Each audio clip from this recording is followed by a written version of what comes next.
శ్రీ గురు గణేష్ మేధా దక్షిణామూర్తి సహిత శ్రీ బాలా త్రిపుర సుందరే నమః. సనాతనం ప్రేక్షకులకు శుభోదయం. శ్రీ క్రోధినామ సంవత్సర పర్వదిన శుభాకాంక్షలు. శ్రీ క్రోధినామ సంవత్సరంలో కుంభరాశి వారికి ఎలా ఉండబోతుందో తెలుసుకుందాం. ఈ సంవత్సరం ఈ రాశి వారికి ఆదాయం 14, వ్యయం 14, రాజపూజ్యం 6, అవమానం 1.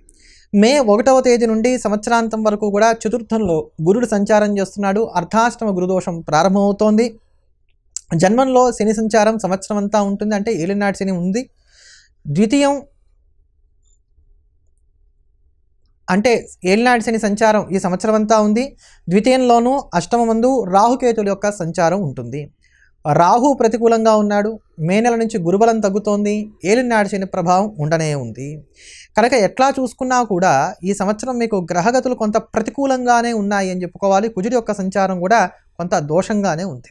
మరి ఇటువంటి ఈ గ్రహగతులను కనుక విశ్లేషణ చేసుకొని చూసుకున్నట్లయితే వృత్తి ఉద్యోగాల పరంగా చూసుకున్నప్పుడు ఉద్యోగస్తులు చేస్తున్నటువంటి ఉద్యోగాన్ని అంటిపెట్టుకొని ఉండేటువంటి ప్రయత్నం చేయటమే మంచిది. ఇష్టం లేనటువంటి బదిలీలు మీకు ఉంటాయని చెప్పుకోవాలి. నిరుద్యోగులకు ప్రథమార్థంలో ఉద్యోగం రాకపోతే మరలా ఈ సంవత్సరం పూర్తయ్యే లోపుగా ఉద్యోగాలు రావడానికి అవకాశాలు కొంచెం తక్కువగా ఉన్నాయనే చెప్పుకోవాలి. కనుక ఏదో సాధించి నిరూపిద్దాం, లేకపోతే నాకు ఈ ఉద్యోగం నచ్చట్లేదు, నేను మారిపోతాను, ఇట్లాంటి వాటికన్నా కూడా సస్టైన్ అవ్వడానికే ఉద్యోగస్తులు అనేటువంటి వారు గట్టిగా ప్రయత్నాలు చేయడం మంచిది. వ్యాపారస్తులకు కష్టానికి తగినటువంటి ప్రతిఫలం కాకపోయినా కొంత ఫలితం మాత్రం దక్కుతుందని చెప్పుకోవాలి. భాగస్వామ్య వ్యాపారాలకు ఇది కొంత మంచి సమయం అయితే మాత్రం కాదు. భాగస్వామ్య వ్యాపారాలకు ఇదంతా మంచి సమయం అయితే మాత్రం కాదు. సినీ కళా రంగాల్లో ఉన్నటువంటి వారికి శ్రమ ఎక్కువగా ఉంటుంది, ఫలితం తక్కువగా ఉంటుంది. రాజకీయ నాయకులు కూడా ప్రతికూలమైనటువంటి కాలం వ్యవసాయదారులకు సాధారణంగా ఉంటుంది. కనుక ఉద్యోగస్తులు కావచ్చు, వ్యాపారస్తులు కావచ్చు, ఈ సంవత్సరం కీలకమైనటువంటి నిర్ణయాలు తీసుకుంటూ దూకుడుగా ముందుకు వెళ్ళడం అనే కాకుండా ఉన్నదాంతో సరిపెట్టుకునేటువంటి ప్రయత్నం చేయడం మంచిది. స్థిరాస్తులు ఏర్పరచుకోవాలనుకునేటువంటి మొండి పట్టుదల పెరుగుతుంది. శక్తికి మించినటువంటి లోన్స్ని తీసుకుంటారు. ఆదాయాన్ని మించినటువంటి ఖర్చులు ఎక్కువగా ఉంటాయి. అమ్మకాల విషయంలో పట్టు విడుపులు అనేటువంటివి అవసరం.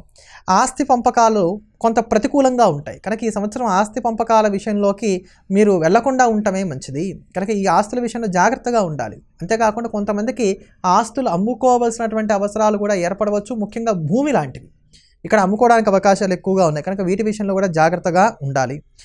కొంతమంది తాకట్లు పెడతారు. ఉన్న బంగారం అంతా కూడా తాకట్లోకి వెళ్ళడానికి కూడా అవకాశాలు ఎక్కువగా ఉన్నాయి. చతుర్థంలో గురుడు ఉన్నప్పుడు అయినంత వరకు బంగారు తాకట్ల విషయంలో జాగ్రత్తగా ఉండాలి.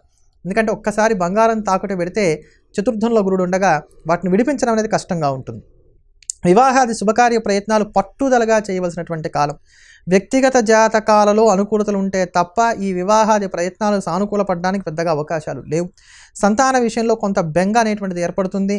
ప్రేమికులు దగా పడడానికి అవకాశాలు ఎక్కువగా ఉన్నాయి. విద్యార్థులకి ఇది చాలా అనుకూలమైనటువంటి కాలం. విద్యాస్థానంలోనే చక్కగా గురు సంచారం నడుస్తోంది.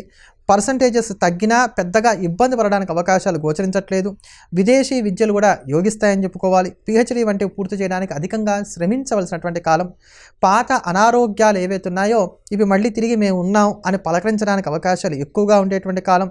జీవన విధానంలో వచ్చేటువంటి మార్పులు అంటే విశ్రాంతి లేకపోవడం, విపరీతమైనటువంటి ఆలోచనలు, ఒత్తిడి ఇవన్నీ కూడా బాగా సతమతం చేస్తాయి. అజీర్ణ సమస్యలు, డిప్రెషను, ఫిట్స్ వంటివి కలిగినటువంటి వారు కొంచెం ఎక్కువ జాగ్రత్తలు తీసుకోవాల్సినటువంటి కాలం. విదేశాలకు అంత అనుకూలమైనటువంటి కాలం కాదు ఇది. అవకాశాలు వచ్చినా సాధ్యాసాధ్యాలు ఆలోచించుకొని 1కి 4 సార్లు పర్వాలేదు అనుకున్న తర్వాత మాత్రమే ముందడుగు వేసేటువంటి ప్రయత్నం చేయండి. విదేశాల్లో ఉండేటువంటి వారు కూడా కొంత జాగ్రత్తగా ఉండవలసినటువంటి కాలంగానే చెప్పుకోవాలి. కోర్టు తీర్పులు కొంత ప్రతికూలంగా ఉంటాయి. మొత్తం మీద గ్రహగతులను విశ్లేషణ చేసుకొని చూసుకున్నట్లయితే కనుక గడిచినటువంటి సంవత్సరం కన్నా ఆర్థిక ఒత్తిళ్లు బాగా పెరిగేటువంటి కాలం. రూపాయి విషయంలో ఆచితూచి వ్యవహరించాలి. మోసపోవడానికి, నష్టపోవడానికి కూడా ఆర్థికంగా అవకాశాలు ఎక్కువగా ఉన్నాయి. కనుక ఈజీ మనీ వైపు వెళ్ళేటువంటి ప్రయత్నాలు చేయకండి. చికాకులు బాగా పెరుగుతాయి, కోపం బాగా పెరుగుతుంది. ప్రతి విషయంలోనూ కూడా అరిస్తే తప్ప పనులు కావు, అరిస్తేనేమో కోపిష్టపడేటువంటి పేరు వస్తూ ఉంటుంది. ముక్కుసూడితనానికి దూరంగా ఉంటూ లౌక్యాన్ని అలవాటు చేసుకోవాల్సినటువంటి కాలం. దృష్టిదోషం ఎక్కువగా ఉంటుంది, శత్రుబలం ఎక్కువగా ఉంటుంది, మేడిపండు చందంగా ఉంటుందని చెప్పుకోవాలి. కొంచెం ఈ సంవత్సరం ఈ యొక్క కుంభరాశి వారు జాగ్రత్తలు ఎక్కువగా పాటించుకోక తప్పనటువంటి కాలంగానే చెప్పక తప్పదు. ధనిష్ట నక్షత్రం 3-4 పాదాల్లో ఉండేటువంటి వారికి ఈ సంవత్సరం కుటుంబ సౌఖ్యం ఉంటుంది.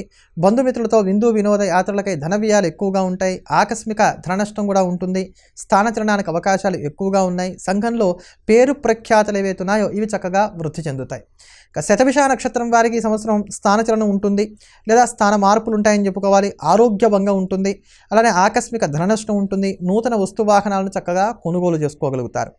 పూర్వభద్ర నక్షత్రం 1, 2, 3 పాదాల్లో ఉండేటువంటి వారికి వృత్తి వ్యాపారాలలో శ్రమ ఎక్కువగా ఉంటుంది. ఆటంకాలతో కూడినటువంటి విజయాలు ఉంటాయి. బాగా శ్రమిస్తే తప్ప విజయాలను సొంతం చేసుకోలేరు. కుటుంబ సౌఖ్యం ఉంటుంది. సుఖ సంతోషాలు ఉంటాయి. కోపాలు విరుగుతాయి. సమస్యలు విరుగుతాయి. మొత్తం మీద ఇటువంటి ఈ గ్రహగతులను తట్టుకొని నిలబడడానికి గాను కుంభరాశి వారు ఈ సంవత్సరం పాటించవలసినటువంటి పరిహారం ప్రతిరోజు కూడా శివారాధన చేయటం. మీకు ఎంతగా కుదిరితే అంతగా ప్రతినిత్యం శివారాధన చేయండి. ప్రతి మంగళ శనివారాలు కూడా ఆంజనేయ స్వామి వారికి అయితే 108 ప్రదక్షిణాలు చేయండి, లేదా 108 తమలపాకులతో అర్చన చేయించుకోండి. ఏ కష్టం వచ్చినప్పుడు కూడా గాన్గాపూర్ వచ్చి అన్నదానం చేస్తామని చెప్పిన దత్తాత్రేయ స్వామి వారికి మొక్కుకోండి. మీ కష్టం తీరిన తర్వాత గాన్గాపూర్ వెళ్ళి అక్కడ అన్నదానం చేసేటువంటి ప్రయత్నం చేయండి. మరోమారు మళ్ళీ కలుద్దాం. ఎల్లప్పుడూ దేశాన్ని ప్రేమిద్దాం, దైవాన్ని స్మరిద్దాం. స్వస్తి.